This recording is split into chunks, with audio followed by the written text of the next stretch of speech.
So, Eric, this obviously isn't the first spy/assassin film that you ever made. One was obviously steeped in historical events in Munich, while this one is much more fictionalized and highly stylized. But I'm wondering what it is you think about the world of espionage and spies and assassins that audiences and filmmakers find so interesting. Oh, that's a very good question. I don't know if it's so much about spies or assassins more so than the kind of energy that is created by the situations they're in. And that's what I love about, the great spy kind of thrillers or, movies from the 70s and so forth. Because to me, the characters are placed in such great predicaments that everything that happens around them is completely believable and there's a sense of energy that never ever stops. So that's, to me, what's important about it. There seemed to be a very uneasy, tense, and mysterious relationship between Marissa and Eric in the film. I'm wondering if there was anything that was in the script that didn't make it into the final cut that would have further helped explore that relationship.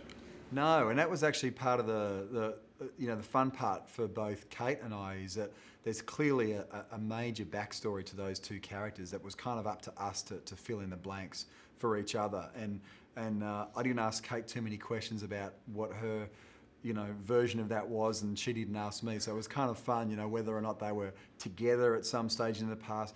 It was fun to have that sense of ambiguity. Definitely. Yeah, definitely, and it created a tone in and of itself, Yeah. Separate from the film itself. That really, it really popped out at you. Definitely. Well, yeah, I mean, and they are harbouring a very dark secret between them that has a major effect on her. By the time we hit the climax of the picture, we learned that Hanna and Eric's relationship isn't quite what it seems. With that knowledge in mind, what do you think Eric's underlying motivations were? Do you think that he was driven by guilt, or maybe a second chance at a new life, something like that?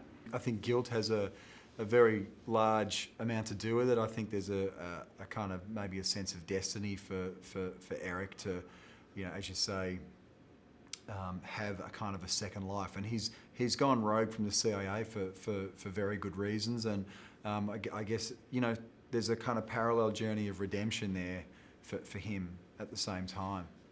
Now, although Hanna has plenty of action scenes in the film, Eric's were 100 times more visceral, easily.